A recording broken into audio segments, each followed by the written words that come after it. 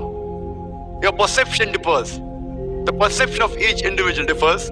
For example, a person who may not be following Islam, oh, if I accept Islam, he may be an alcoholic. I'll have to stop having alcohol. I may have to stop going out with girls and dating. So then that will prevent him. So what he thinks, okay, fine, Islam may be good, but I don't want to stop alcohol. I don't want to stop going out flirting with girls. I don't want to stop having pork. So when you learn, there may be certain hitches that may come.